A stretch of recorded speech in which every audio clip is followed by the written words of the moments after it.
लालू यादव या फिर कहें कि राष्ट्रीय जनता दल ने फैसला किया है कि बिहार के डिप्टी सीएम तेजस्वी यादव इस्तीफा नहीं देंगे और मुख्यमंत्री नीतीश कुमार ने अभी तक चुप्पी साध रखी है। बीजेपी और बिहार की दूसरी विपक्षी पार्टियां नीतीश के सुशासन पर सवाल खड़े कर रही हैं, तो देश की मुख्य विपक्षी पार्टी कांग्रेस लालू यादव के साथ खड़ी है। अब आगे क्या संभावनाएं बनती हैं और देश के राजनीतिक भविष्य के हिसाब से इन घटनाओं की क्या अहमियत है, आज इसी बात पर होगी चर्चा। लेकिन पहले बिहार की सियासी हलचल पर एक रिपोर्ट देख लेते हैं।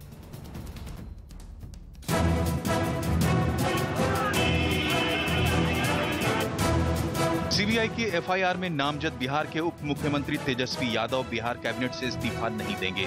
वैसे आरजेडी में सारे फैसले खुद लालू प्रसाद यादव करते हैं, लेकिन सीबीआई की कार्रवाई के बाद बाकायदा बैठक बुलाकर तेजस्वी यादव के साथ पूरी पार्टी का भरोसा भी दिखा दिया गया और ये भी साफ कर दिया गया कि पूरी पार्टी लालू परिवार पर हुई कार्रवाई को बीजेपी की राजनीतिक साजिश मानती है और इस लड़ाई के लिए तैयार है। हमारी हस्ती को मिटाने का बहुत बार कोशिश की गई, मगर हमारी हस्ती मिटी नहीं, बल्कि हम राष्ट्रीय परिदृश्य में एक मजबूत ताकत के रूप में जाने जाते हैं और धर्मनिरपेक्षता, सामाजिक न्याय, गरीब, मजदूर, किसान का अगुआ पार्टी लड़ाई लड़ने वाला माना जाता है राजद। अभी तक नीतीश कुमार ने चुप्पी साध रखी है, लेकिन जेडीयू के वरिष्ठ नेता शरद यादव ने इतना साफ कर दिया है कि अब कांग्रेस की तरह जेडीयू भी आरजेडी की कॉन्स्पिरेसी थ्योरी पर यकीन करती है। जो कार्रवाई है ना, वो जो महागठबंधन देश भर में चला हुआ है, उसे रोकने का ये प्रयास है, मगर गठबंधन रुकेगा नहीं। और बिहार में पार्टी की दोनों पार्टी मीटिंग कर रहे हैं, तो दोनों बैठ करके वहाँ जो तय करेंगे, तो उसके पहले कोई चीज कहना ठीक नहीं है। इस तरह से उन्होंने अभी लालू जी के परिवार पे जिस तरह से छापे पड़े और साफ तौर पे विपक्ष की कहीं न कहीं आवाज को दबाने की कोशिश की जा रही है, पर भारतीय जनता पार्टी अपने इन मंसूबों में सफल नहीं होगी। विपक्ष एकजुट है। मगर बिहार में कई बार भ्रष्टाचार पर सख्त रुख दिखा चुके नीतीश कुमार के लिए लालू परिवार पर एफआईआर की अनदेखी करना आसान नहीं होगा, क्योंकि बिहार के विपक्षी दल अब उन्हीं मामलों की याद दिलाकर दोहरा रवैया अपनाने का आरोप लगा रहे हैं। जीतन मांझी से 4 घंटा में वो ले सकते हैं इस्तीफा, ये रामाधार सिंह से ले सकते हैं, रामानंद सिंह से ले सकते हैं, अवधेश सिंह कुशवाहा से ले सकते हैं। तो आज कौन परिस्थिति उनको दबाए हुए है? सिर्फ और सिर्फ यही ना कि वो देख रहे हैं कि अगर तेज प्रताप को हम बर्खास्त करेंगे या तेजस्वी को, तो हमारी सरकार चली जाएगी। यहाँ कहते थे कि हम 0 टॉलरेंस होगा मेरा, और यही अपने मंत्रिमंडल से जीतन राम मांझी जी को भी घंटे भर में इस्तीफा ले लिया था, रामानंद सिंह जी से घंटे भर में इस्तीफा ले लिया था, अवधेश कुशवाहा जी से घंटे भर में इस्तीफा ले लिया था। आज वह सप्ताह भर से कई दिनों से चुप क्यों है? आखिर कहीं न कहीं तो कोई मामला है, कहीं न कहीं तो कोई खिचड़ी पक रही है। नीतीश जी को सोचना है कि उनको ड्रॉप करते हैं, अपना चेहरा सुशासन का रखते हैं कि अपने मुंह पर कालिख पोतते हैं, ये उनको तय करना है, हम क्यों बोलेंगे। मतलब तेजस्वी के मुद्दे पर नीतीश ने फैसला नहीं किया तो दबाव बढ़ता जाएगा। क्या मौजूदा परिस्थितियों में नीतीश और लालू बहुत दिन तक साथ साथ चल पाएंगे? सवाल ये भी है कि भ्रष्टाचार के तमाम आरोपों के बावजूद लालू विपक्ष के लिए अहम क्यों बने हुए हैं, और सवाल ये भी है कि वोटर की नजर में भ्रष्टाचार कोई मुद्दा है भी या नहीं। और आवाज अड्डा में चर्चा में आज आप भी शामिल हो सकते हैं। हम आपसे सवाल पूछ रहे हैं कि क्या नीतीश कुमार और लालू यादव अलग हो जाएंगे? आप हमारे ट्विटर हैंडल @CNBC_आवाज पर जाकर अपनी राय दे सकते हैं। साथ ही आप 51818 पर SMS करके भी अपनी राय दे सकते हैं। हाँ के लिए @1 और ना के लिए @2 लिखकर SMS करें। आवाज अड्डा पर आज की बड़ी चर्चा में हमारे साथ शामिल हो रहे हैं बीजेपी के प्रवक्ता GVL नरसिम्हा राव, राष्ट्रीय जनता दल के प्रवक्ता शक्ति सिंह यादव, कांग्रेस के प्रवक्ता नदीम जावेद, पटना से हमारे साथ जुड़ेंगे वरिष्ठ पत्रकार राजेंद्र तिवारी और राजनीतिक विश्लेषक मनीषा प्रियम, firstpost.com के एग्जीक्यूटिव एडिटर अजय सिंह हमारे साथ इस चर्चा में शामिल रहेंगे और वरिष्ठ पत्रकार विनोद शर्मा भी इस चर्चा में शामिल हो रहे हैं। शुरुआती टिप्पणी के लिए आप सब जानते हैं कि हमने 1.5 मिनट का समय तय किया हुआ है। 90 सेकंड के अंदर अपनी पहली टिप्पणी खत्म कर लें। ये समय पूरे होने का आपको एक कुछ बीप और एक बजर के साथ इंडिकेशन आएगा। वो बजर बजने के साथ अपनी बात खत्म कर देंगे तो चर्चा आगे बढ़ाने में मदद मिलेगी। सबसे पहले मैं शुरू करना चाहता हूं मनीषा प्रियम जी के साथ। मनीषा जी, आपको क्या लग रहा है जो अब तक का घटनाक्रम है उसको देखते हुए क्या इस बात की संभावना बढ़ती जा रही है कि नीतीश कुमार और लालू यादव के रास्ते अब अलग हो जाएंगे?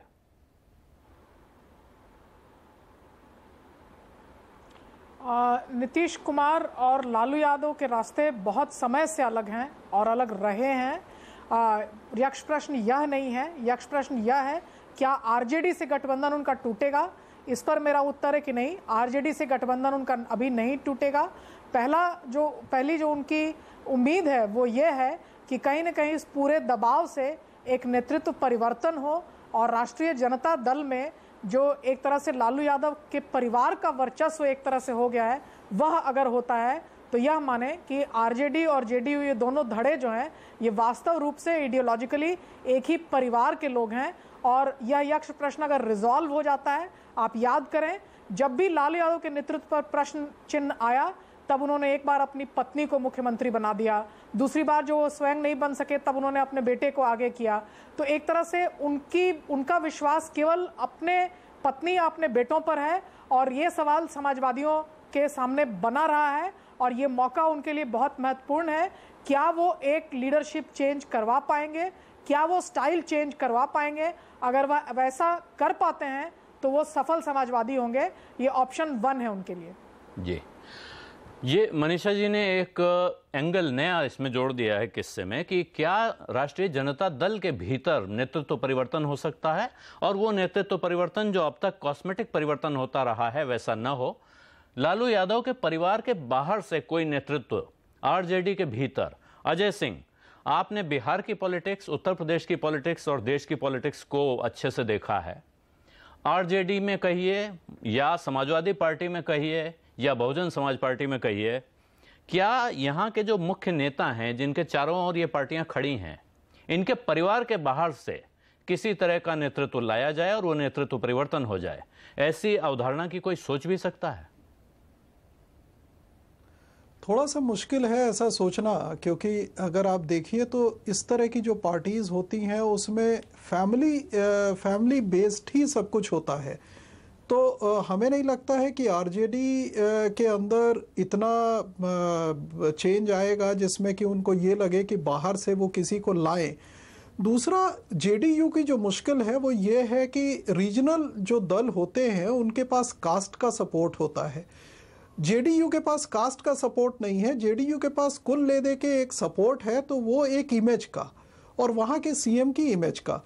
तो अगर आज की स्थिति में आप देखें तो हमें लगता है कि अगर राजनीतिक रूप से उनके पास कोई भी चीज़ है तो वो वहाँ के मुख्यमंत्री की इमेज और उस पे जिस तरह के आरोप आ रहे हैं उसमें अगर वो इस्तीफा नहीं लेते हैं या कोई ऐसा स्टेप नहीं लेते हैं जिसमें कि वो ये जो चीज़ें आरोप है इसके अगेंस्ट दिखे तो नीतीश जी के लिए बहुत ही ज़्यादा मुश्किल होगी। तो हमें लगता है कि शायद कोई ना कोई एक डिसीजन उनको लेना ही होगा, उसके अलावा कोई चारा बचता नहीं है। तो आपका कहना है कि नीतीश कुमार के लिए ये जो मौन उन्होंने धारण कर रखा है इसको ज़्यादा समय तक धारण किए रहना जरा मुश्किल होने जा रहा है। राजेंद्र तिवारी, नहीं मौन तो आप, हाँ नहीं अजय जी आप पूरी करें। नहीं आप कह रहे थे जैसे मौन तो आप थोड़े दिन हो सकता है कि आप रख लेना, लेकिन ज्यादा दिन तो आप रख नहीं पाएंगे, तो कोई ना कोई स्टैंड तो लेना ही पड़ेगा। जी राजेंद्र तिवारी, ये सवाल आपसे भी मैं पूछ रहा हूं कि क्या इन दोनों के बीच, जैसे मनीषा जी ने कहा कि उन दोनों के रास्ते तो बहुत समय से अलग अलग हैं लेकिन गठबंधन शायद नहीं टूटेगा, तो क्या गठबंधन नहीं टूटेगा और उस पार्टी के अंदर से कोई दूसरा नेतृत्व आ जाएगा, इसकी संभावना आपको कितनी दिखती है? पहली बात तो मैं मनीषा जी की इस बात से सहमत हूं कि गठबंधन नहीं टूटेगा और कोई नया नेतृत्व आ जाएगा इसकी संभावना जहां तक है तो मुझे लगता नहीं है। गठबंधन की बात जहां तक है तो कल नीतीश जी ने लालू जी से बात की कल रात में, और उसमें बहुत साफ साफ जो मेरी जानकारी है उसमें हुआ है। लालू जी ने जो कहना था वो कहा है, नीतीश जी ने अपनी बातें कही हैं, और जो चीज़ें छन के आई हैं उनसे ये नज़र आता है कि तेजस्वी यादव का इस्तीफा नीतीश जी नहीं मांगेंगे। अगर ऐसा कुछ होता है कि उनके गिरफ्तारी या चार्जशीट की नौबत आती है तो पार्टी राजद अपनी तरफ से उनसे इस्तीफा दिलवाएगी और उनकी जगह किसी दूसरे को बैठाएगी। जहां तक मनीषा जी कह रही थी कोई बाहर का आदमी, तो इसकी संभावना थोड़ा कम लगती है। अगर ऐसा हो जाए तो राजद के लिए भी बहुत अच्छा रहेगा और कुल मिला के विपक्ष की राजनीति के लिए बहुत अच्छा रहेगा, लेकिन इसकी संभावना मुझे नजर नहीं आती है। जी आलोक जी। जी, और राजन आप कह रहे हैं कि इसकी संभावना नजर नहीं आती है, और सचमुच ये संभावना बहुत मुश्किल है, लेकिन फिर राजनीति जिसको कहते हैं पॉलिटिक्स तो इम्पॉसिबल्स का ही खेल है। विनोद शर्मा जी, एक जो कॉरपोरेट वर्ल्ड में कहा जाता है कि जब कभी कोई बड़ी क्राइसिस आ जाए तो मैनेजमेंट को ट्रांसपेरेंट हो जाना चाहिए, लेकिन पॉलिटिक्स में इसका बिल्कुल उल्टा दिखता है कि कोई क्राइसिस आती है तो पार्टी लीडरशिप एक तरह से आप कहें एकांतवास में चली जाती है या बात करना बंद कर देती है, जैसा इस समय नीतीश कुमार की तरफ से हो रहा है कि वो किसी दिन लोग कह रहे हैं वो बीमार हैं, कभी वो राजगीर चले गए हैं। इससे आप कैसे संकेत ले रहे हैं, और क्या नीतीश कुमार का लालू यादव के साथ जो राजनीतिक संबंध है वो सचमुच किसी दोराहे पे खड़ा है या सिर्फ ऐसा हमें देखने में लग रहा है? मैं 2-3 बातें आपको बताना चाहता हूं। देखिए, हम डिस्कस कर रहे हैं कोalition जो सरकार में है, सत्तारूढ़ है, और इसमें विरोधाभास होते हैं। अटल जी के टाइम से आप देख लीजिए, सुरेश प्रभु को उनको अपनी काबीना से निकालना पड़ा, अपनी कैबिनेट से निकालना पड़ा, क्योंकि बाला साहब ठाकरे जो थे वो नहीं चाहते थे सुरेश प्रभु को, और सुरेश प्रभु की ईमानदारी पे कभी किसी को शक नहीं था, लेकिन उनको निकालना पड़ा और उनकी जगह किसी दूसरे मनोनीत व्यक्ति को उन्होंने मंत्री बनाया अपने मंत्रिमंडल में। उसी तरह से पंजाब में जब इलेक्शन हो रहे थे हाल ही में, तो बीजेपी के पास उन पर बहुत दबाव था कि वो साथ छोड़ें अकाली दल का, क्योंकि अकाली दल जो था वो पूरी तरह से घोटालों में ग्रस्त था, और उसके प्रति जनता में जो रोष था वो शायद उतना रोष कांग्रेस के खिलाफ भी 2004 में नहीं था। लेकिन माननीय प्रधानमंत्री ने प्रकाश सिंह बादल जी को भारत का नेल्सन मंडेला बता दिया। उसी तरह से अब हम इस पे आ जाएं, ये जो कोalition है, देखिए बात सच है कि नीतीश कुमार ने अपनी छवि कुछ वैसी ही बनाई जैसी कि छवि वो बॉफर्स घोटाले के दौरान विश्वनाथ प्रताप सिंह ने अपनी बनाई थी करप्शन से लड़ाई के लिए। ये बात सच है, लेकिन नीतीश कुमार को ये सोचना पड़ेगा कि क्या बाहैसियत मुख्यमंत्री वो अपने किसी कोalition पार्टनर पे ये दबाव डाल सकते हैं कि आप इनका इस्तीफा करवाइए, क्योंकि ये कोalition पॉलिटिक्स जो है इसमें ये लेन देन का पॉलिटिक्स होता है, लेन देन पैसे टर्म्स में नहीं, लेन देन इन टर्म्स ऑफ स्पेस। और मुझे लगता है कि लालू यादव के पास 9 ऑप्शन है, मजाक नहीं कर रहा हूं मैं, उनके पास 9 ऑप्शन है। तो वो एक बेटा को पद से उतरवा के दूसरे बेटे को वही पद दिलवा सकते हैं, और उनको वही करना चाहिए, क्योंकि नीतीश कुमार की जो इमेज है ईमानदार चीफ मिनिस्टर होने के नाते, मैं समझता हूं विपक्ष के लिए वो बहुत भारी एसेट है, और विपक्ष को ये मदद करनी चाहिए उनको कि वो अपनी वो इमेज बना के रख सकें।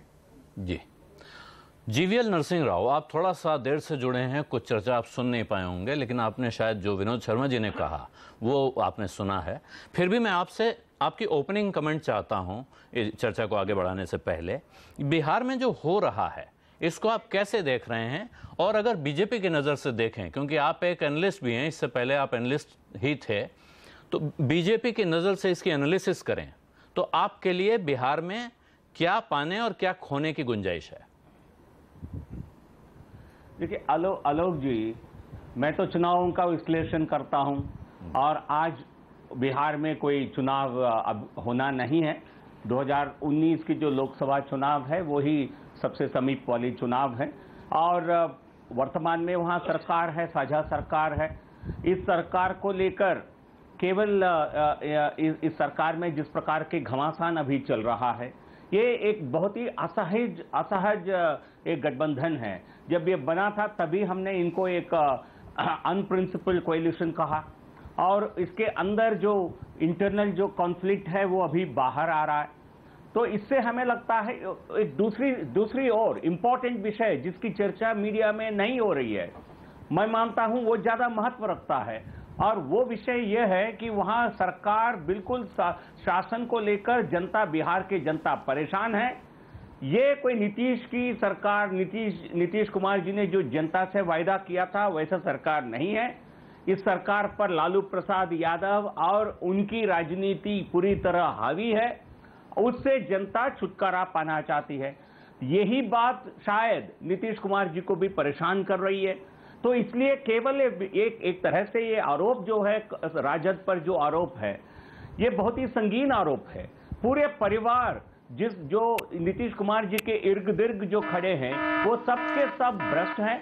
तो इसलिए उनको चुनौती है, नीतीश कुमार जी को चुनना पड़ेगा क्या करना चाहिए उनको, और बिहार की जनता बिल्कुल इससे मुक्ति चाहती है, इस प्रकार के गठबंधन से। जी, शक्ति सिंह यादव, ये जो अभी जीवीएल नरसिंह राव ने कहा कि जिस प्रॉमिस के साथ नीतीश कुमार की सरकार बनी थी, एक क्लीन गवर्नेंस की सरकार, एक क्लीन सरकार देने का वादा था, वो वादा पूरा नहीं हो पा रहा है। और उस वादा पूरा नहीं हो पाने पे अगर मैं और ब्यौरे में जाऊंगा तो वो निशाना आपकी तरफ आएगा, आपकी पार्टी की तरफ। आप इसका क्या जवाब देते हैं, और आपके हिसाब से क्या राष्ट्रीय जनता दल और जनता दल यूनाइटेड के लिए आगे साथ चलने की गुंजाइश है? आपको ये बता दूं कि महागठबंधन का जब निर्माण हुआ था उस समय भी कई कयास लगाए गए, महागठबंधन होगा नहीं, महागठबंधन हो गए तो सीट के शेयरिंग भी नहीं होंगे, सीट के बंटवारे नहीं होंगे। फिर वह भी हो गया तो मुख्यमंत्री कौन होगा, इस पे सवाल खड़े किए गए, वह भी हो गया। अब सरकार बनी, सरकार चल रही है। जो हमने कमिटमेंट किया बिहार की पीपुल से, जनता से, उन सभी कमिटमेंट के आलोक में अपने कार्यक्रम को सुचारू तरीके से हम चला रहे हैं, धरातल पर उतार रहे हैं।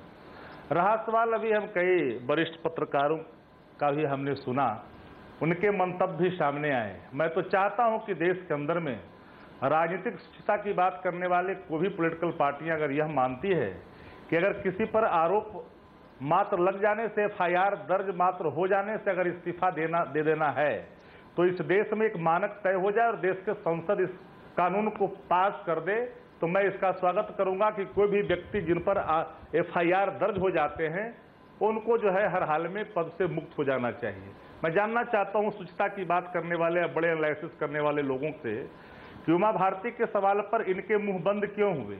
भूमि घोटाला में तो आपके पूरे मामले आए हुए हैं, जो जानते हैं गडकरी जी का, आप जानते हैं आपके उत्तर प्रदेश के मुख्यमंत्री जी पर कितने आरोप लगे हैं, आप जानते हैं पूरे इस देश के अंदर में जब अरुण शौरी जी इस देश के अंदर मंत्री थे, और जब मंत्री थे तो विनिवेश मंत्रालय ने बिहार का 19 होटलों को बेचा, बिहार के होटलों को पौने भाव में गया में बेच दी, 200 करोड़ से ऊपर की संपत्ति को 30 करोड़ में बेच दिया। मैं उस पर जाना नहीं चाहता, हम इन पर कोई कीचड़ नहीं उछालना चाहते। नहीं, लेकिन शक्ति सिंह जी आप जा वहीं रहे हैं। दरअसल देखिए, बात अंत में यही आ जाती है कि दूसरे जब मुझ पर सवाल उठता है, अभी आप उनका सुन रहे थे, अभी उनका आप सुन रहे थे, तो मैं कोई हस्तक्षेप नहीं किया। नहीं, लेकिन मैंने कहा कि 1.5 मिनट तो सुनेंगे, तो प्लीज सुन लीजिए। तो 1.5 मिनट हो गया शक्ति सिंह जी, इसलिए बोला पूरा कंप्लीट कर ले दीजिए।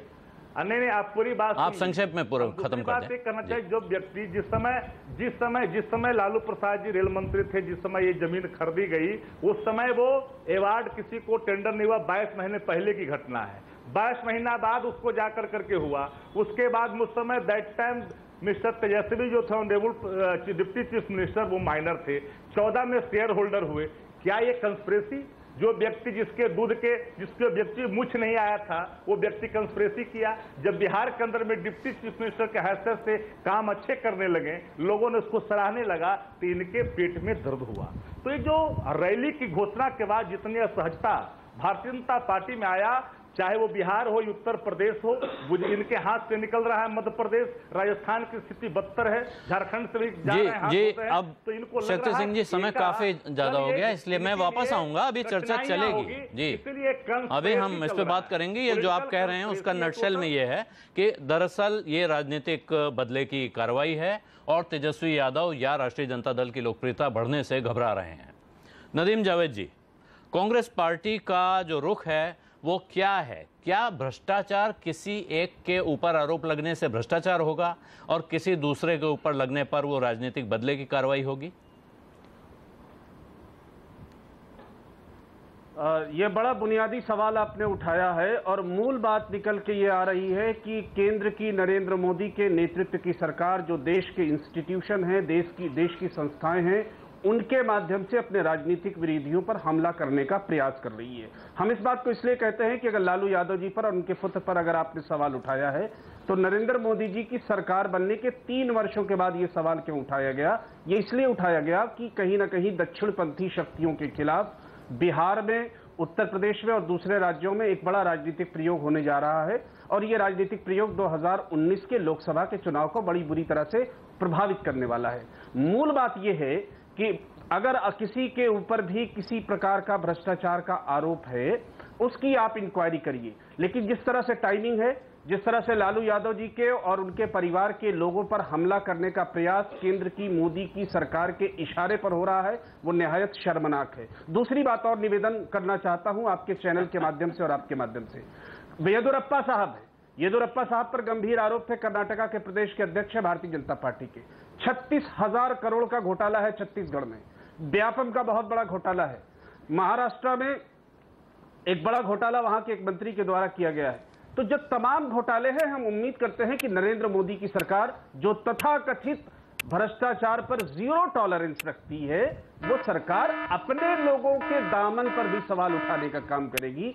केवल राजनीतिक विरोधियों को, चाहे लालू जी हो, चाहे हुड्डा साहब हो, चाहे चिदम्बरम साहब हो, चाहे वीरभद्र सिंह जी हो, जितने लोग मजबूती से राज्यों में लड़ाई लड़ रहे हैं, उन पर हमला करने की कोशिश है। हम इनकी कड़े शब्दों में निंदा करते हैं। जी, नरसिंह राव जी इसका जवाब देना चाहते हैं। नरसिंह राव जी संक्षेप में रखिएगा क्योंकि फिर मैं थोड़ी चर्चा आगे बढ़ाना चाहूंगा।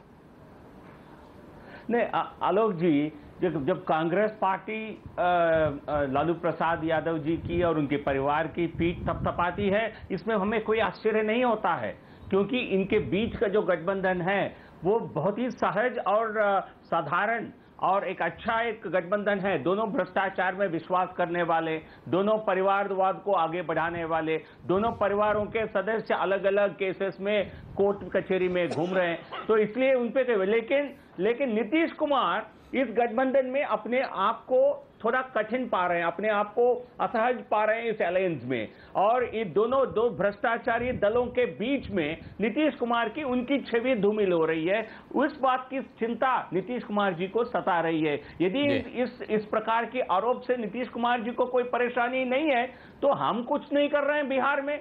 ये जो घमासान जो हो रहा है, ये गठबंधन के अंदर से हो रहा है, इसमें हमारा अंदर दरअसल देखिए हस्तक्षेप नहीं है। सच बात यह है कि अंदर कोई घमासान होता दिख नहीं रहा है, लेकिन आपको ऐसा लग रहा है कि नीतीश कुमार को कोई चिंता सता रही है। शक्ति सिंह यादव को जवाब देना चाहते हैं। शक्ति सिंह जी, आप भी संक्षेप में रखें तो फिर इस चर्चा को मैं आगे बढ़ाऊंगा। देखिए, एक्चुअली है क्या कि इनकी छटपटाहट शुरू से ही है। जब गठबंधन जब बना था, लगातार इसको नापाक गठबंधन, वैचारिक रूप से भिन्नता वाला गठबंधन ये कहते रहे हैं। लेकिन एक बात मैं कहना चाह रहा हूं आपके टीवी के माध्यम से कि ठीक ही कहा हमारे साथी ने, कांग्रेस के प्रवक्ता साथी ने, कि जब टाइमिंग आप बता लो भैया, कि जब हमने रैली की घोषणा की थी 3 माह पहले, आपने ये सवाल उठा यहाँ आकर करके, अब आकर करके आपने सवाल खड़े कर दिए। तो जब हम रैली की जब घोषणा करते हैं, जब एका की बात करते हैं, सब देश में सभी समान विचारधारा वाले दलों को जब हम एक करने की बात करते हैं, सब लोग एक मंच पर आते हैं, तो आपके अंदर बेचैनी इस भाव का प्रकटीकरण है जो आपने प्रकट किया विरोधियों के खिलाफ ईडी आईटी का इस्तेमाल। और आपको याद होना चाहिए, मैंने आज से मात्र 2 माह पहले मैंने कहा था कि ये देश की सरकार ईडी आईटी और सीबीआई की नई गठजोड़ से अपने धूर विरोधियों के खिलाफ शर्मनाक ऐसे हरकत करती है जिससे लोग भी अपने आप को नहीं रोक पाते हैं अपनी प्रतिक्रिया देने में। लेकिन इतना जरूर कहता हूं कि एक बात इस जान लें कि आपके अंदर जो अलोकतांत्रिक भाव उत्पन्न हुए हैं, यह देश लोकतांत्रिक है। आप जुमलाबाजी कर रहे हैं, गैर बराबरी जो है उसको भर नहीं रहे हैं, युवा रोजगार के लिए तरस रहे हैं, आप उसकी कार्रवाई नहीं कर। नक्सलवाद से देश तड़प रहा है, सीमा पर विवाद है, तनाव बढ़ रहा है, आप सीमा सुरक्षा के सवाल पर नहीं। देश के बाहर जाकर के प्रधानमंत्री जी कहते हैं कि स्वर्ग से रिश्ता है। ऐसा तो प्रधानमंत्री जी मैंने देश में कभी आजादी के बाद हमें लगता है ये पहला जो इस तरह का कोई नाटक कर करके इस तरह का वक्तव्य कर स्वर्ग ये आप थोड़ा व्यापक ले जा रहे हैं, ये बहुत बड़ी बात चर्चा है, इसमें जाएंगे तो काफी दूर जाना। जी लास्ट पॉइंट,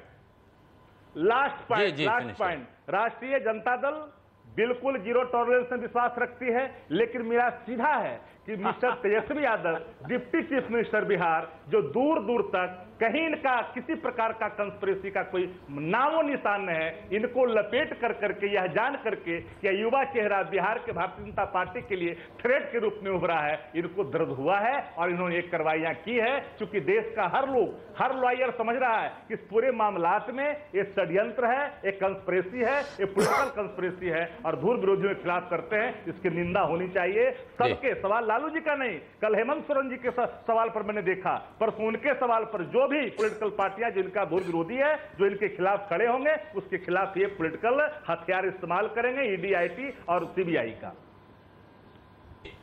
राजेंद्र तिवारी जी, ये जो सवाल उठ रहा है कि कोई टाइमिंग कि रैली का ऐलान हुआ और उसके तुरंत बाद ये ऐसे एक्शन शुरू हो गए, एक तो इसमें कितना दम है, दूसरा नीतीश कुमार की अपनी यूएसपी है, लालू यादव की अपनी यूएसपी है और वो दोनों यूएसपी एक नहीं है। इन दोनों का कॉम्बिनेशन जो बनता है उसको तोड़कर किसको फायदा होने वाला है?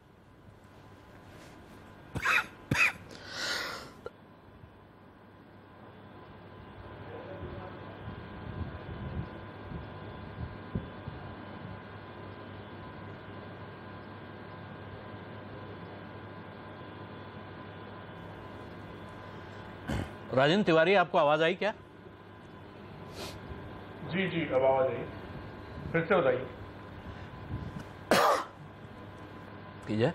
मैं ये पूछ रहा हूं कि जो नीतीश कुमार की यूएसपी है और जो लालू यादव की यूएसपी है, वो दोनों बिल्कुल अलग अलग हैं।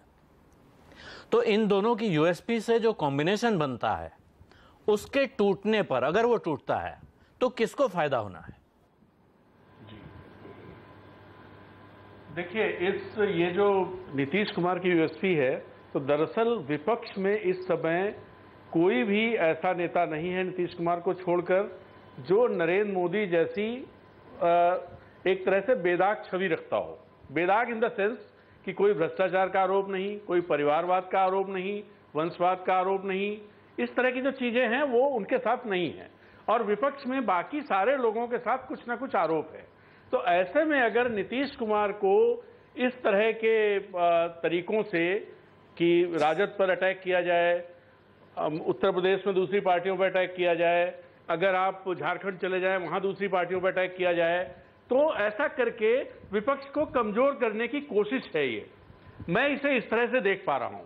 और जहां तक अगर ऐसा नहीं कर पाती है भाजपा, तो इसका फायदा पूरी तरह से विपक्ष को होगा, क्योंकि आने वाले दिनों में भी कुछ पता नहीं है। आप देखिए कि जो मोदी जी की छवि रही है, एक सारा देश और अधिकतर सोशल मीडिया पे तो बहुत ज्यादा समर्थन मोदी जी को मिलता रहा है, लेकिन पिछले कुछ दिनों से देखने में यह आ रहा है कि मोदी जी के खिलाफ भी सोशल मीडिया पे चुटकुले और हल्की हल्की बातें भी शुरू हो गई हैं। ट्रोलिंग करते हैं वो अलग बात है। तो कहीं ना कहीं आने वाले दिनों में अगर विपक्ष कोई ऐसा नैरेटिव दे पाने की स्थिति में होगा, और इसके लिए जरूरी होगा कि विपक्ष के पास एक ऐसा चेहरा हो जिस पर कोई दाग न लगाया जा सके या जिस पर कोई आरोप न लगाया जा सके।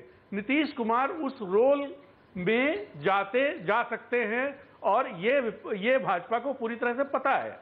तो इसलिए इस पूरे उसके पीछे, जैसे पिछले दिनों में चर्चा में ये बात हुई थी कि उत्तर प्रदेश और बिहार में इस तरह से विपक्ष को कमजोर करके नीतीश को एक सर्वमान्य नेता के तौर पर उभरने न दिया जाए, कोशिश ये है। जी, ये जो सवाल आपने उठाया राजेंद्र, इस पर नरसिंह राव जी कुछ जवाब देना चाहते हैं, लेकिन उससे पहले मैं मनीषा प्रेम के पास चलना चाहता हूं। मनीषा जी, एक ये नैरेटिव काफी समय से चल रहा है कि विपक्ष में इस वक्त अगर कोई एक ऐसी शख्सियत है जो एज पर्सनैलिटी नरेंद्र मोदी के बरक्स खड़ी हो सकती है या उनको चुनौती देने की हैसियत में आ सकती है, बशर्ते उसे बड़ा समर्थन मिले, तो वो नीतीश कुमार ही हैं। बाकी सब की कोई ना कोई ऐसी लिमिटेशन है जिसकी वजह से वो एक सीमा से ऊपर नहीं उठ सकते हैं। तो क्या ये विपक्ष की संभावना को कतरने की कोशिश है?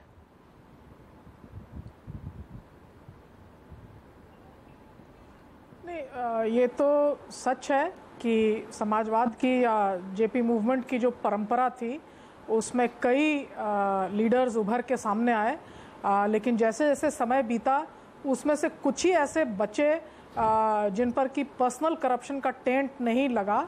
और राजनीतिक पहलू मैंने कई देखे, कई लोगों ने कहा कि बहुत बड़े नेता हैं, बहुत इनको रोकने की कोशिश की जा रही है और सीबीआई यूज़ किया जा रहा है।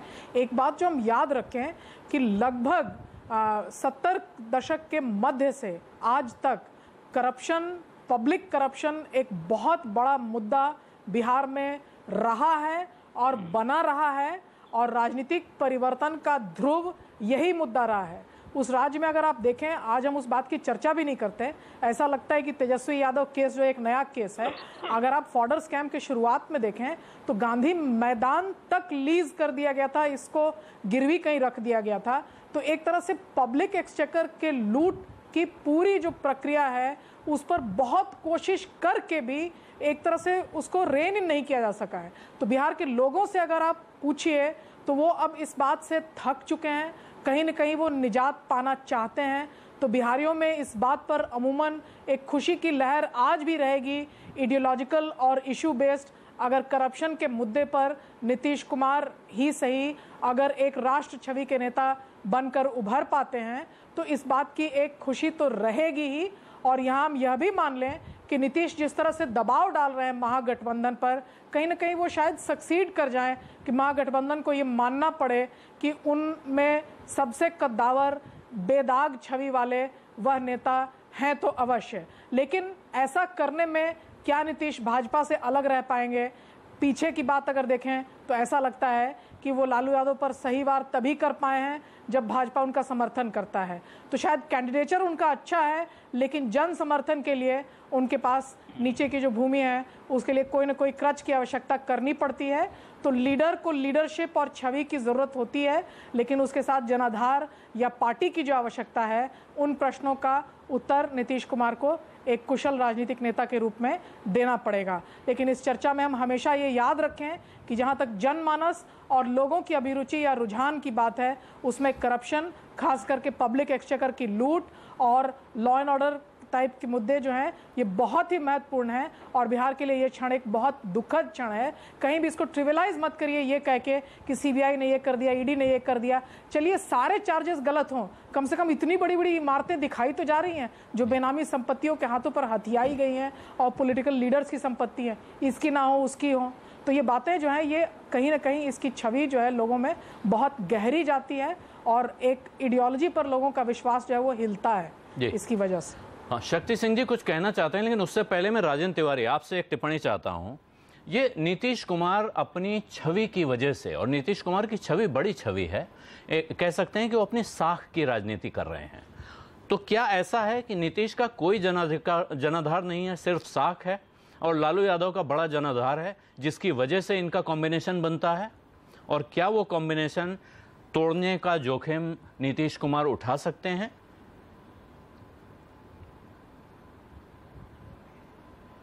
देखिए, जो पहली बात आप कह रहे हैं कि नीतीश कुमार के पास क्या कोई जनाधार नहीं है, तो मैं ये जरूर कहूंगा, जैसे अजय जी ने अभी बोला था कि नीतीश कुमार के पास अपनी छवि है और जो भी उनको सपोर्ट है वो उनकी छवि के चलते, उनकी बेदाग छवि के चलते है। और उन्होंने पिछले दिनों बिहार में जो चेंजेस, जिस तरह से उन्होंने काम किया, जो दिखाई दिए, उसके चलते उनकी एक छवि है।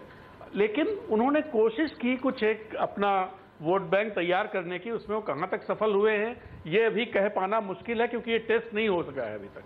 पहली बात कि महादलित और अति पिछड़ों के बीच में, दूसरी बात महिलाओं के बीच में, जिसमें शराबबंदी है। अब वो एक दूसरा मुद्दा उठा रहे हैं कि दहेज प्रथा और बाल विवाह, इन दोनों के खिलाफ एक सामाजिक अभियान चले। तो जहां तक नीतीश कुमार की बात है, नीतीश कुमार की कोशिश ये दिखाई देती है कि हम सामाजिक इश्यूज के जरिए एक नैरेटिव पहले बिहार में और देश में खड़ा करें, जो इसके जो भाजपा का नैरेटिव रहा है 2014 से, उसके बरक्स, जिसे मजबूती से लोगों का सपोर्ट मिल सके। ये कोशिश मुझे समझ में आती कि नीतीश कुमार की है, और इसके लिए जरूरी है कि विपक्ष जो है उनके आसपास, या विपक्ष की या महागठबंधन की ताकत उनके साथ रहे। जहां तक भाजपा की बात है कि वो भाजपा के साथ जाएंगे, तो मुझे ऐसा इसकी उम्मीद बहुत कम लगती है, क्योंकि नीतीश कुमार अब जिस कद में हैं और जो वो पाना चाहेंगे या उनके समर्थक जहां पर उनको देखना चाहेंगे, वो रास्ता भाजपा से होकर के नहीं है, वो रास्ता अब विपक्ष से होकर के ही है। ये मैं पहले भी कह चुका हूं। इसलिए मुझे लगता है कि नीतीश कुमार भाजपा की तरफ तो नहीं जाएंगे या जाने का जोखिम नहीं उठाएंगे। और दूसरी बात कि महागठबंधन भी टूटने के आसार मुझे नजर नहीं आते हैं। पहली चीज कि राजद के सामने भी एक दिक्कत है, और दूसरा कि नीतीश कुमार के सामने भी ऑप्शंस बहुत कम हैं। अगर उन्हें आगे बढ़ना है तो राजनीति में बहुत सारी चीजें इस तरह की होती हैं जिनमें क्षणिक या तात्कालिक तौर पर लगता है कि भाई ये समझौता हो रहा है, यहाँ ऐसा हो रहा है, लेकिन लॉन्ग टर्म में वो चीजें बहुत फायदा देती हैं। तो मुझे नहीं लगता कि नीतीश कुमार कोई इस तरह का जोखिम लेने का काम करेंगे कि वो महागठबंधन से अलग होकर भाजपा के साथ जाएं। जी, और वो भी इसलिए खास तौर पे ये देखते हुए कि नीतीश कुमार ने एनडीए से अलग होने का फैसला भी एक खास वजह से किया था। विनोद शर्मा जी, एक सवाल बड़ा उठ रहा है कि भ्रष्टाचार से आज भी मौजूद है। जी, भ्रष्टाचार से जनता पक गई है, भ्रष्टाचार के खिलाफ जनता एक निर्णायक फैसला चाहती है। मेरा सवाल है, क्या भ्रष्टाचार दरअसल उत्तर भारत के राज्यों में और दक्षिण भारत के भी कुछ खास राज्यों में कोई मुद्दा है? क्या भ्रष्टाचार की वजह से कोई चुनाव हारता है? देखिए, सिविल सोसाइटी के लिए ये मुद्दा है, और ये मुद्दा बना रहा जब शुरू हुआ ये मूवमेंट अगेंस्ट करप्शन, जो अन्ना हजारे वगैरह की जो मूवमेंट थी। लेकिन मैं आपको विरोधाभास बताना चाहता हूँ। देखिए, एक तो मैं तिवारी जी से एग्री करता हूँ, इसलिए कि एक तरफ तो हम कह रहे हैं कि नीतीश कुमार बड़ा कॉन्शियसली अपनी एक ऐसी छवि बना रहे हैं कि वो एमर्ज हो जाएं as an alternative to Modi ji. अगर मोदी जी का उन्होंने ऑल्टरनेटिव बनना है, मोदी जी को आइडियोलॉजिकली चैलेंज करना है, तो भी मोदी जी से मिलके तो नहीं कर सकते ना, या उनकी पार्टी से मिलके तो नहीं कर सकते। तो उनको ये उपाय निकालना पड़ेगा कि वो उस जमीन पर रहें जो ऑल्टरनेटिव एक देश के लिए बन सकती है। और दूसरा, जब उनका इतना एम्फोसिस सोशल पॉलिसीज पे है, जैसा कि अभी फिर तिवारी जी ने बताया, तो जो भारतीय जनता पार्टी की सोशल पॉलिसीज हैं उससे तो नीतीश कुमार कभी एग्री नहीं कर सकते आज के अवतार में। और दूसरी बात रही करप्शन की बात, देखिए, जब आप केंद्र में सत्ता में होते हैं और आपके पास बहुत से प्रांत आपके पास होते हैं जहां आप सत्ता में हैं, जैसे कि कांग्रेस के साथ एक जमाने में हुआ करता था, तो आप नरेटिव जो होता है, पब्लिक डिस्कोर्स जो होता है, उसको आप बेहतर तरीके से कंट्रोल कर सकते हैं। अब जैसे मिसाल के तौर पे जगनमोहन रेड्डी के साथ तालमेल बना इलेक्शन, प्रेसिडेंशियल इलेक्शन के लिए बीजेपी का और उनकी पार्टी का, किसी ने कोई आवाज नहीं उठाई। क्या जगनमोहन रेड्डी दूध के धुले हुए हैं? क्या उनके पास कोई आरोप नहीं है उन पे ऊपर? तो इसलिए मैं समझता हूं कि राजनीति में which is a game of possibility, देखिए, उसमें आप कट एंड राइट अप्रोच नहीं लगा सकते। आज के दिन नीतीश कुमार को अगर राहत कोई पहुंचा सकता है तो वो कांग्रेस पार्टी है, और मेरे लिहाज में कांग्रेस पार्टी को as an honest broker RJD और नीतीश के बीच में प्ले करना चाहिए जी। कांग्रेस पार्टी को नीतीश कुमार को राष्ट्रीय स्तर पर भी ज्यादा स्पेस देनी चाहिए। मिसाल के तौर पर नीतीश कुमार करप्शन के खिलाफ सबसे ज्यादा अच्छे से बोल सकते हैं, मॉरल हाई ग्राउंड से बोल सकते हैं। उसी तरह से जो एग्रेरियन क्राइसिस है, जैसे मंदसौर चले गए राहुल गांधी, अगर वो नीतीश कुमार को साथ लेके जाते तो एक यूनाइटेड ऑपोजिशन की छवि प्रोजेक्ट होती, और दूसरा उनके बगल में ऐसा व्यक्तित्व होता जो इस देश का कृषि मंत्री रहा है और उस मुद्दों से उसका सरोकार रहा है। तो मैं ये समझता हूं कि एक ऑनेस्ट ब्रोकर का रोल अगर कांग्रेस बिहार में प्ले करती है तो इस प्रॉब्लम से नीतीश कुमार अपनी प्रतिष्ठा बनाए हुए निकल सकते हैं। और ये काम कांग्रेस पार्टी को करना चाहिए और ये काम पर्दे के पीछे होना चाहिए, ताकि ऐसे ना लगे कि नीतीश के दबाव में लालू जी को कॉम्प्रोमाइज करना पड़ा। लालू जी अपनी पार्टी के अध्यक्ष है, वो अपनी पार्टी का काम अपना स्वयं देखेंगे। तो इसलिए बिहाइंड द सीन ही होना चाहिए और ये बयानबाजी से किसी को फायदा नहीं होगा। जी विनोद जी, आपने तो एक तरह से एक ब्लूप्रिंट दे दिया है किस तरह से विपक्ष एकता कर सकता है और उसमें कौन सी पार्टी को क्या भूमिका निभानी चाहिए। अब एक ब्रेक का वक्त है, ब्रेक के बाद हम लौटेंगे तो चर्चा करेंगे कि भ्रष्टाचार के इतने आरोपों के बावजूद लालू यादव का महत्व क्या है भारत की राजनीति में, और क्या भारतीय जनता पार्टी के साथ नीतीश कुमार का कोई राजनीतिक भविष्य है। देखते रहिए आवाज अड्डा, लौटते हैं एक छोटे से ब्रेक के बाद।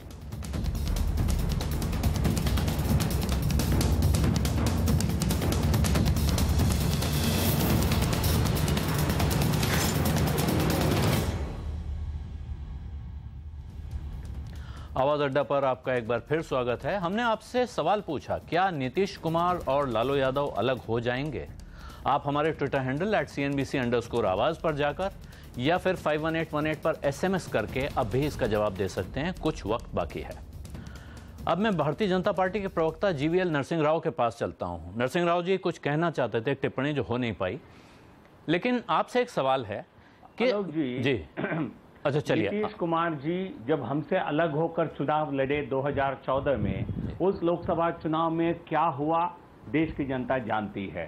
और जब विधानसभा में गठबंधन हुआ और हमारे वोट शेयर में कहीं कमी नहीं आई थी, और दूसरा वहां चुनाव जो है मुख्यमंत्री के लिए चुनाव हो रहा था। हमारे देश की जनता बहुत अच्छी तरह इसको CM और PM के चुनाव को, लोकसभा असेंबली चुनावों को अलग अलग नजरिए से देखती है। तो इसलिए असलियत क्या होगा, जिस प्रकार की वहां सरकार चल रही है, आज चुनाव हो जाए तो वहां गठबंधन को लोकसभा के लिए एक सीट नहीं मिलेगा। तो इसलिए नीतीश कुमार जी का छवि वो नहीं है जो 2013 के पहले था या 2015 विधानसभा चुनाव के पहले था।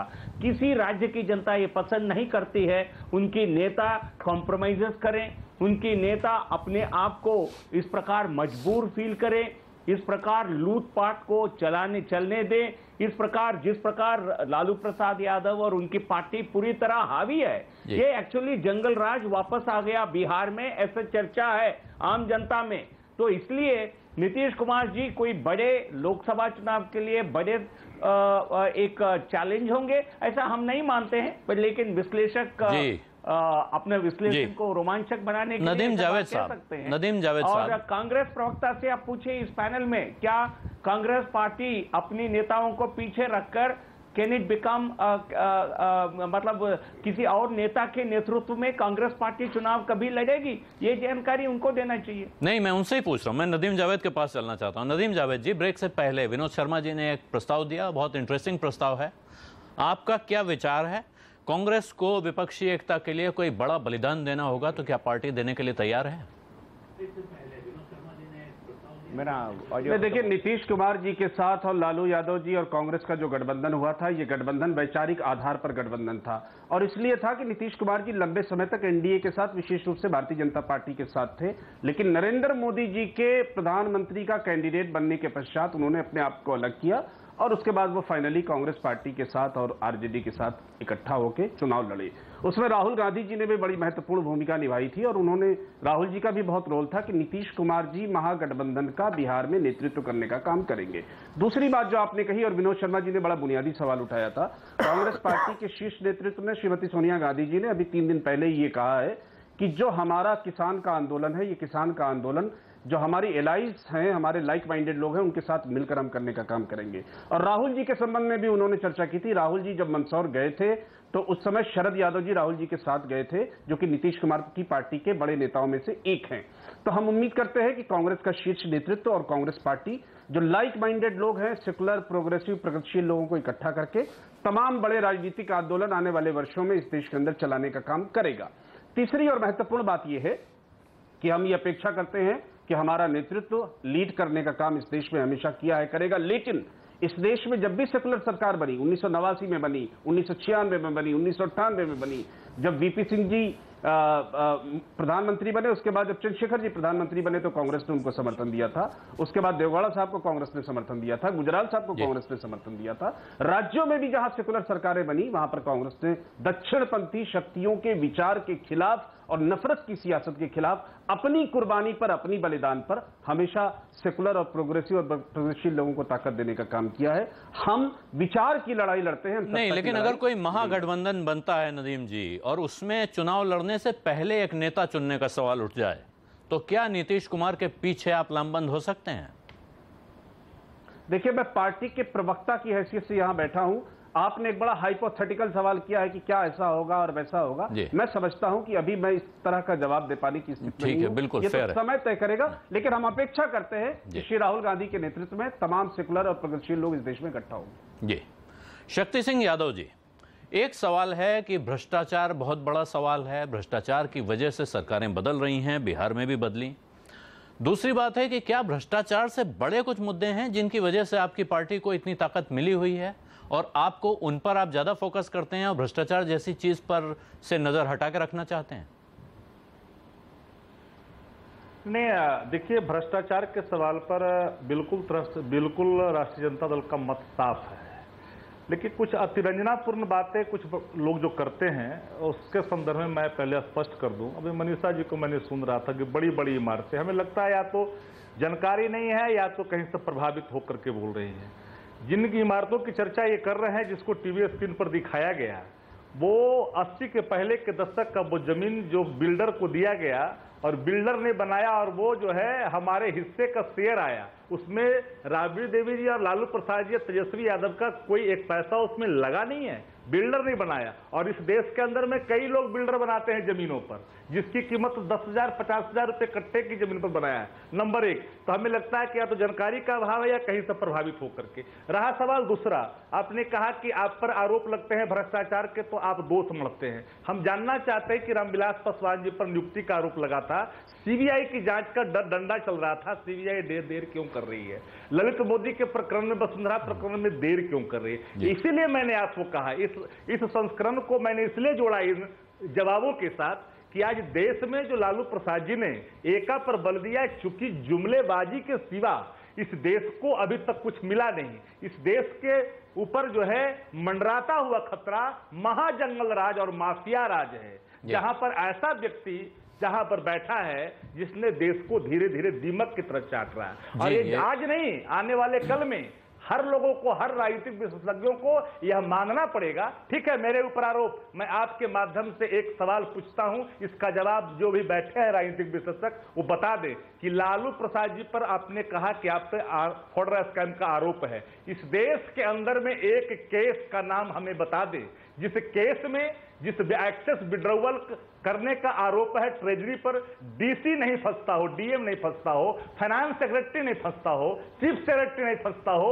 डायरेक्ट चीफ मिनिस्टर फंसता हो। ये मामले की बहुत गहराई में चले जाएंगे तो फिर सरकारी गवाह बनता हो। ये मैं सवाल है कि पॉलिटिकल कंस्पिरेसी नहीं, सही है। इतना जो आप कह रहे हैं ये बात अपनी जगह सही हो सकती है, लेकिन इस पर चर्चा करना हमारे लिए मुश्किल होगा क्योंकि अब समय बहुत कम बचा है। सीआरपीसी क्या है?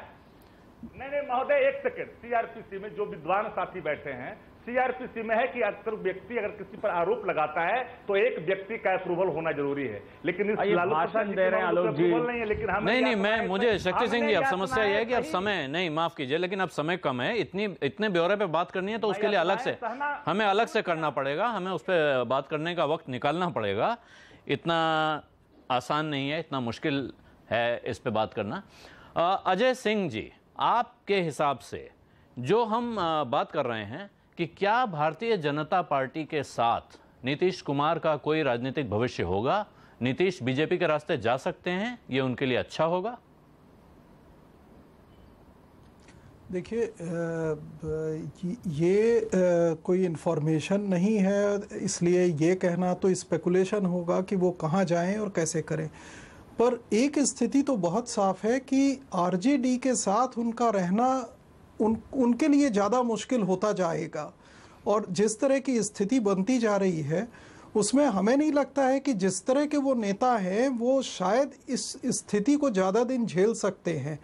वो कहाँ जाएंगे ये एक अलग इशू है, वो शायद वो ज्यादा अच्छी तरह समझते होंगे। और अगर आप हमसे कहें स्पेकुलेशन के लिए तो मैं बिल्कुल नहीं कर पाऊंगा। नहीं, मैं कतई आपसे पर इतना जरूर लग रहा है जी, मैं इसीलिए मैं कह रहा हूं कि मुझे सिर्फ इतना लग रहा है कि वो साथ रह पाना बड़ा मुश्किल होगा। ये अजीब सा इश्क है जिसमें कि आप साथ भी हैं और साथ नहीं भी रह सकते हैं। जी विनोद शर्मा जी, लालू प्रसाद यादव पर भ्रष्टाचार के आरोप आज पहली बार नहीं लग रहे हैं। इसके बावजूद, इतने आरोपों से घिरे होने के बावजूद, विपक्ष के लिए वो इतने महत्वपूर्ण नेता, इतने महत्वपूर्ण व्यक्तित्व क्यों हैं? ये तो प्रत्यक्ष है। लालू प्रसाद यादव इस देश की राजनीति में उनकी बहुत कमियां हैं उनमें, लेकिन लालू प्रसाद यादव इस देश की राजनीति में बेस्ट कम्युनिकेटर हैं। स्पीच मेकर नहीं है, कम्युनिकेटर है। वो जो अपने लोगों से बात करता है, जो जनता के साथ बात करता है, तो जनता कभी कभी उसके वक्तव्यों में अपना प्रतिबिंब देखती है। ये बात सच है कि अगर लालू प्रसाद यादव पे कोई आरोप नहीं होता तो लालू प्रसाद यादव इस देश में राष्ट्रीय नेतृत्व में एक प्रमुख भूमिका निभा रहे होते। आज वो बाहर है इलेक्शन से। लेकिन अगर आपको एक और मिसाल दूं कि बाला साहब ठाकरे को सुप्रीम कोर्ट के निर्देश के जरिए डिसएनफ्रेंचाइज कर दिया गया था, क्या उसके चलते उनकी जो पॉपुलैरिटी है वो क्या कम हुई थी? वो पोस्ट ट्रूथ पॉलिटिक्स की पहली मिसाल थे और अपनी आखिरी उम्र तक वो रहे। और जिस तरह से उनकी डेथ के बाद उनको विदाई दी गई, वो कुछ ऐसा लगता है कि महात्मा गांधी चले गए हों उनके अपने इलाके में। तो भारतीय राजनीति में बहुत विरोधाभास हैं और वो विरोधाभास रहेंगे। देखिए, जो सिविल सोसाइटी सोचती है, हम मिडिल क्लास के लोग सोचते हैं या अपर मिडिल क्लास के लोग सोचते हैं, वो धरातल से कई बार बहुत जुदा होता है। और यही लालू प्रसाद की राजनीति है कि लालू प्रसाद जो इस देश की एलीट है उसका चोजन लीडर नहीं है, लेकिन इस देश के जो डिस्पोजेस्ड लोग हैं, जो भारी बड़ा तबका है, उनका नेता आज भी वो बहुत व्यापक स्तर पर है। और मैं समझता हूं जब तक वो हैं वो रहेंगे। जी राजेंद्र तिवारी, अभी विनोद जी ने कहा जमीन के नजदीक की बात। जमीन के नजदीक क्या दिखता है? क्या भ्रष्टाचार कोई मुद्दा है या भ्रष्टाचार का ये आरोप भी लालू यादव को फायदा पहुंचा सकता है? नहीं, देखिए, दो बातें हैं। पहली बात तो ये कि लालू प्रसाद इतना महत्वपूर्ण क्यों बने हुए हैं, वो शायद इसलिए है क्योंकि देश में कुछ गिनी चुनी पार्टियां हैं जिसमें लेफ्ट पार्टियां होंगी, लालू प्रसाद जी की पार्टियां, लालू प्रसाद जी हैं, और कांग्रेस पार्टी है, जो कभी भी भाजपा के साथ जो लोग नहीं रहे। इसके अलावा जितने भी थोड़ा भी सिग्निफिकेंट पार्टियां हैं वो किसी न किसी मुकाम पर वो भाजपा के साथ रह चुके हैं। तो एक वजह यह है कि विपक्ष के लिए लालू प्रसाद जी इस समय बहुत ही महत्वपूर्ण इस वजह से बने हुए हैं। जहां तक दूसरी बात है कि भ्रष्टाचार के इतने आरोपों के बावजूद वो उनके पास समर्थन कैसे है, जनाधार कैसे है। मुझे लगता है कि अगर हम सिर्फ भ्रष्टाचार की बात करते हैं तो लालू जी का सही आकलन नहीं है। लालू जी 90 में जब मुख्यमंत्री बने थे, उसके बाद से जिस तरह का एम्पावरमेंट हुआ है, हो सकता है हम सब लोगों को तो मेरा ये कहना है कि मेरा ये कहना है जो आप कह रहे हैं कि ऐसा लगता है कि लालू यादव के मामले में या कुछ अन्य नेता हैं जिनके मामले में उनका जो वोटर है उसको दरअसल भ्रष्टाचार कोई मुद्दा लगता नहीं है। जैसे हम कहते हैं कि वोट से सही गलत का फैसला नहीं हो सकता, कोई चुनाव जीता इसलिए वो सही नहीं है, तो इसी तरह कोर्ट के फैसलों से जनमत का भी फैसला नहीं हो सकता है। ये कई बार चुनावों में देखने को मिलता है।